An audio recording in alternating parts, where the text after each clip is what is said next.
ஆண்டவராக இயேசு கிறிஸ்துவின் நாமத்தில் என் அன்பின் வாழ்த்துக்கள். இந்த காலை தியானத்திற்காக நாம் தெரிந்து கொள்கிற வேத வசனம் பிலிப்பியர் நிருபம் 2ஆம் அதிகாரம் 2ஆம் திருவசனம். நீங்கள் ஏக சிந்தையும் ஏக அன்பும் உள்ளவராயிருந்து இசைந்த ஆத்துமாக்களை ஒன்றையே சிந்தித்து என் சந்தோஷத்தை நிறைவாக்குங்கள்.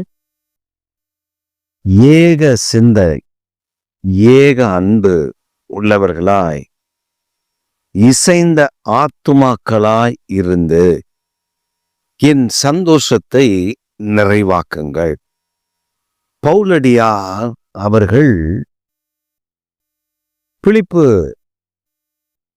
சபைக்கு எழுதும்போது அவர் இப்படி எழுதுகிறார்: நீங்கள் ஏக சிந்தை, ஏக அன்பு, இசைந்த ஆத்துமாக்கள். இந்த கடைசி நாட்களில் ஆண்டவருடைய வருகை எப்பொழுது என்று நமக்கு தெரியாது. ஆனால் நடக்கும் சம்பவங்கள், நிறைவேறும் தீர்க்க தரிசனங்களை எல்லாம் பார்த்தால்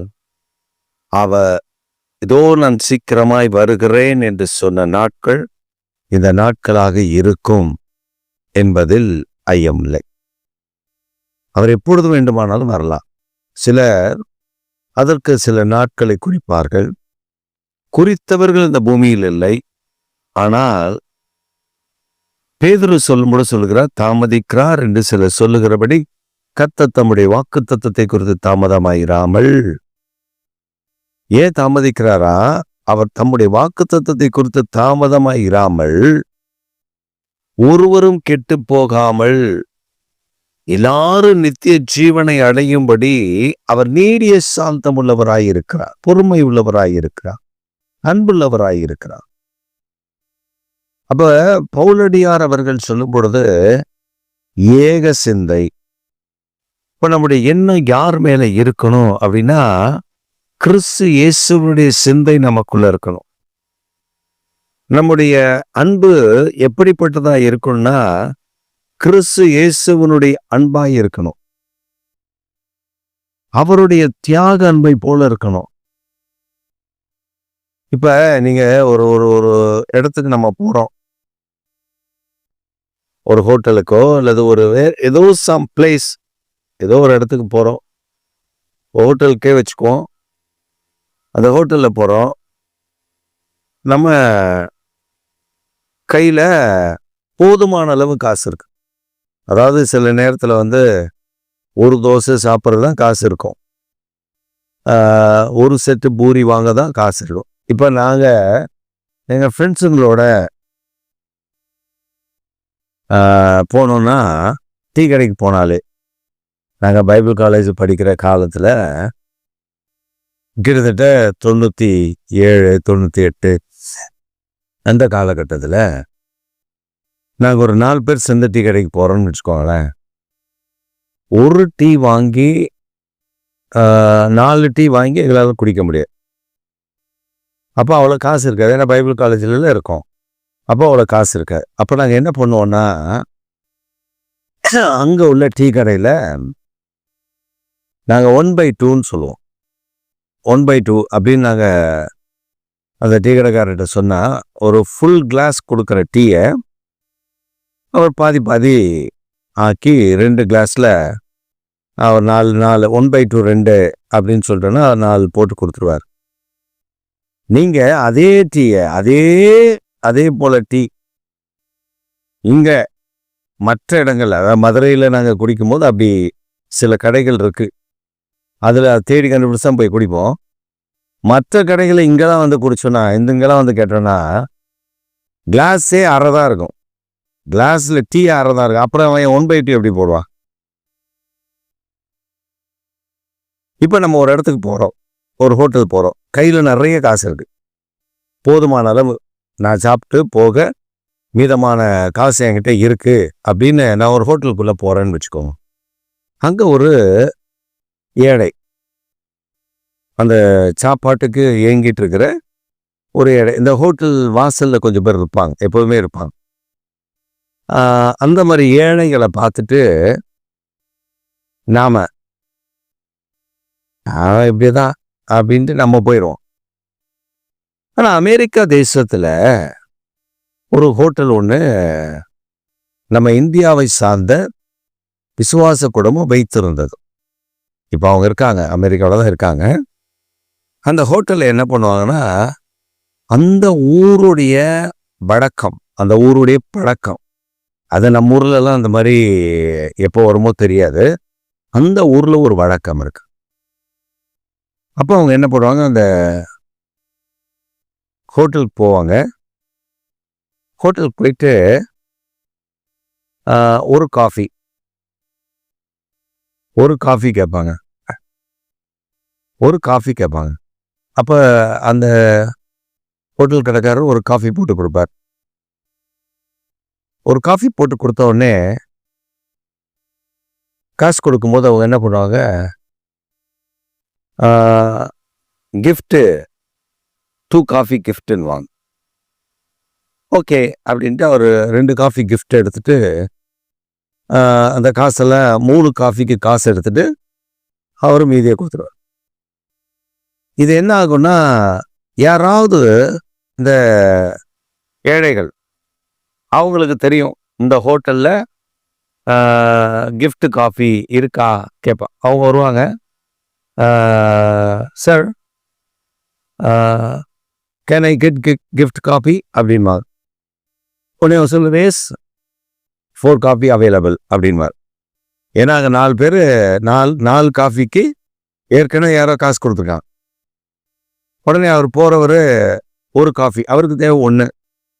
அப்போ எடுத்தோடனே அவங்க லெஸ் பண்ணிக்குவாங்க.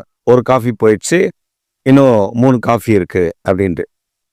ஆனால் நம்ம ஊர்லன்னா நம்ம ஆட்கள் என்ன தரமா கேட்பாங்க, இப்போ நம்ம ஆட்கள் சபைக்குள்ள ரட்சிக்கப்பட்ட கர்த்தருடைய பிள்ளைகளுக்குள்ள காணப்படுகிற ஒரு மோசமான குணங்கள் இருக்கு.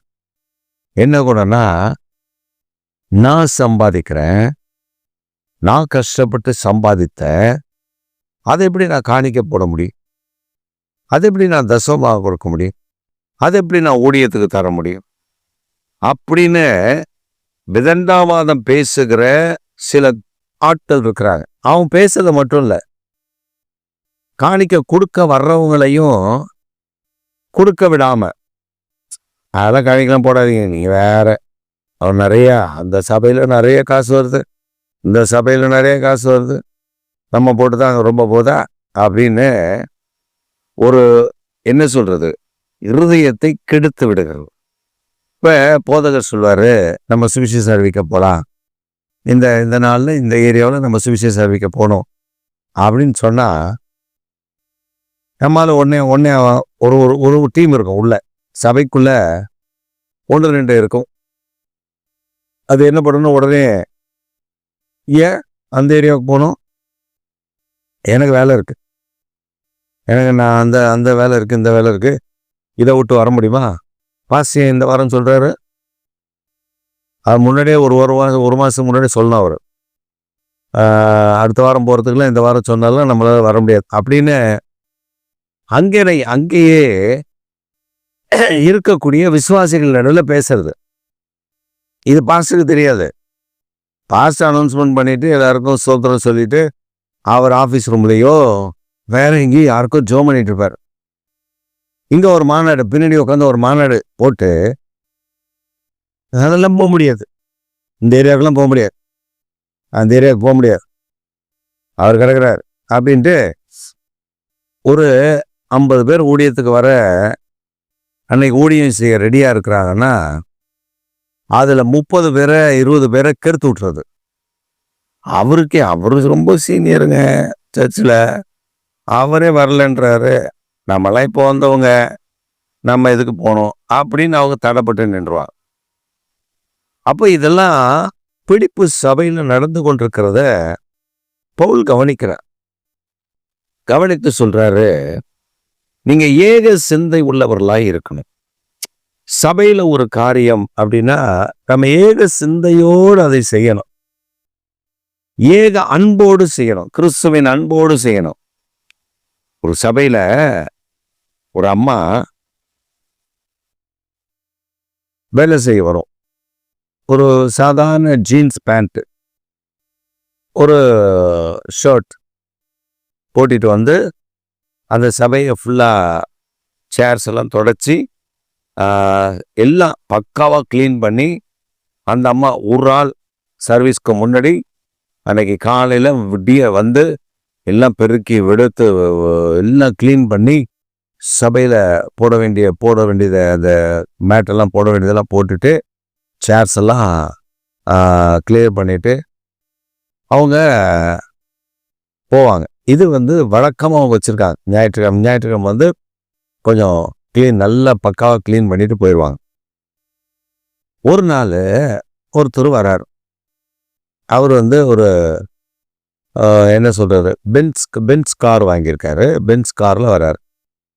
வந்துட்டு அவர் அப்படியே உள்ளே வந்து பார்க்குறாரு. இந்த சகோதரி அழி தொடச்சிட்டே இருக்காங்க.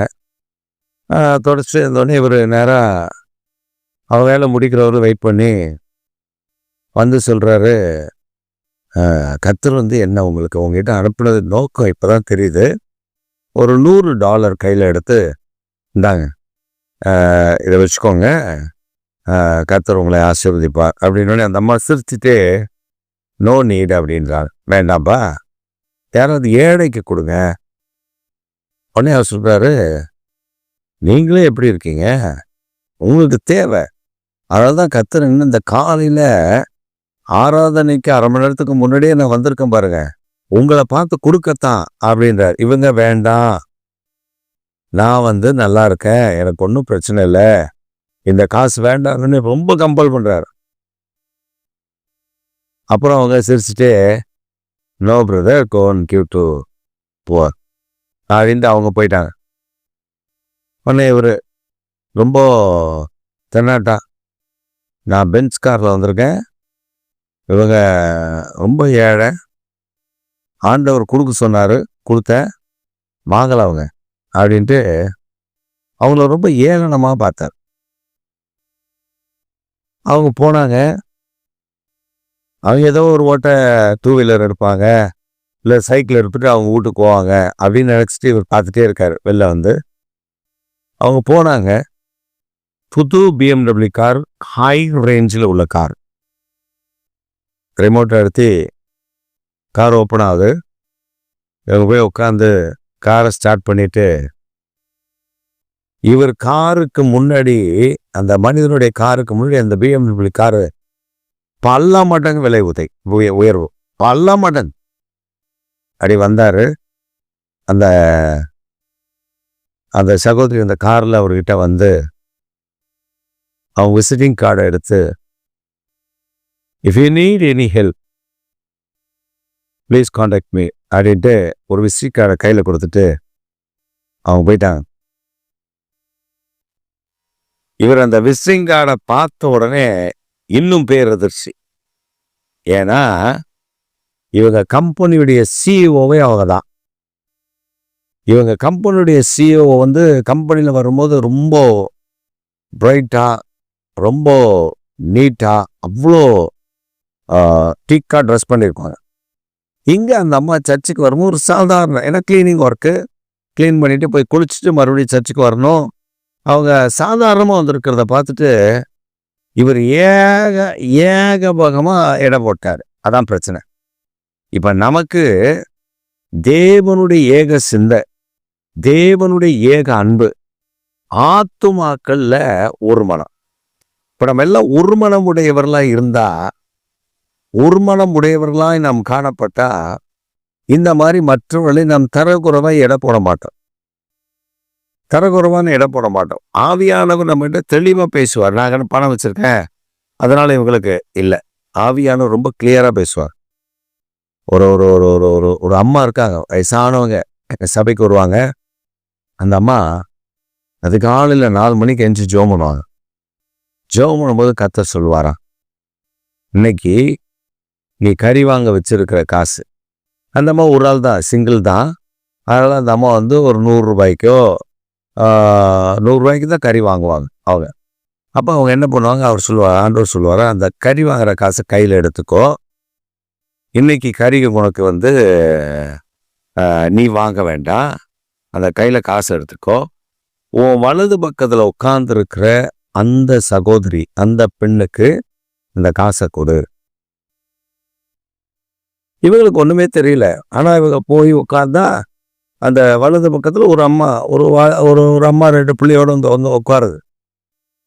அப்ப இவங்க என்ன பண்ணிட்டாங்க, செபெல்லாம் முடிச்சு, ஆராதனை முடிச்சு கிளம்ப போற நேரத்துல இவங்க அந்த காசு எடுத்து அந்த பையனுடைய பாக்கெட்ல வச்சுட்டு, அதை நீ அம்மா கிட்ட கொடுத்துரு அப்படின்னு சொல்லிட்டு, ஏன்னா இவங்க கொடுத்ததே தெரியும், அவங்க போயிட்டாங்க.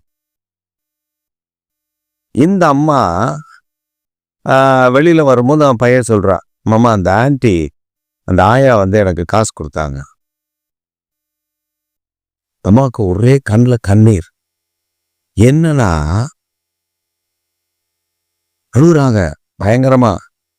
அப்புறம் எனக்கு சொன்னாங்க, பாஸ்டர் நான் கேட்கவே இல்லை பாஸ்டர், அவங்களா காசு கொண்டு வந்து உள்ள பாக்கெட்ல வச்சிருக்காங்க. சரி சிஸ்டர், கர்த்தர் ஏதோ தேவை இருக்கும் உங்களுக்கு, அதனால கொடுத்துருப்பாரு. உண்மையிலே பாஸ்டர் நாங்கள் வீட்டில இருந்து வரும்போது இருந்த சில்லறையெல்லாம் பொறுக்கி நான் பஸ்ஸுக்கு வந்துட்டேன். போகும்போது பஸ்ஸுக்கு காசு இல்லை, நான் நடந்து தான் போனோம். 2 பிள்ளைங்க வேற, சின்ன சின்ன பிள்ளைங்க, ஒரு பிள்ளைய தூக்கிட்டு ஒரு பிள்ளைய கையில் பிடிச்சி நான் நடக்கணும். ஆண்டவர்கிட்ட சொன்னேன், நான் ஆராதனை மிஸ் பண்ண மாட்டேன் ஆண்டவரே, நான் நடந்துடுறேன் அப்படின்னு சொல்லி தான் நான் வந்தேன். கர்த்தர் பாருங்க, எங்களுக்கு தெரியும், எனக்கு தெரியாது அவங்க கொடுத்ததே பிள்ளையினுடைய பாக்கெட். இதான் ஏக சிந்தை, கிறிஸ்துவோடைய சிந்தை, கிறிஸ்துவோடைய அன்பு. ஏக ஆத்துமாவா நாம் செயல்படுகிறது தான் பவுலுக்கு மகிழ்ச்சியை தருகிறது என்கிறார். நாம செய்யும் பொழுது தேவாதி தேவனுக்கு அந்த மகிழ்ச்சியை கட்டளையிடும். அதனால இந்த காலை வேளையில நம்ம தேவனுடைய சிந்தை, தேவனுடைய அன்பு, நம்முடைய ஆத்துமா ஏகமாய் அவருக்குள் நிலைத்திருக்கிறதை ஆண்டவர் விரும்புகிறார். இதை மட்டும் நம்ம செய்து பாருங்களேன், கர்த்தர் உங்களுடைய வாழ்க்கையில பெரிய காரியங்களை செய்வோம். முதல்ல நீங்க ஏகமா ஆண்டவரோடு கூட இணைந்து செபிக்கிற அந்த அன்பு, அவருடைய கிறிஸ்துவின் அன்புக்குள்ள வளருகிற ஆத்துமாவில் ஒருமனதோடு காரியங்களை நடப்பிக்கிற புருஷ மனைவி இருக்கீங்கன்னா ஒருமனதோடு நீங்க காரியத்தை செஞ்சு பாருங்க. பிள்ளைகளோடு கூட ஒருமனமா ஒரு காரியத்தை செஞ்சு பாருங்க. கர்த்தர் பெரிய காரியங்களை செய்கிறதை இந்த கடைசி நாட்களில் காண்பீர்கள். ஆமென்.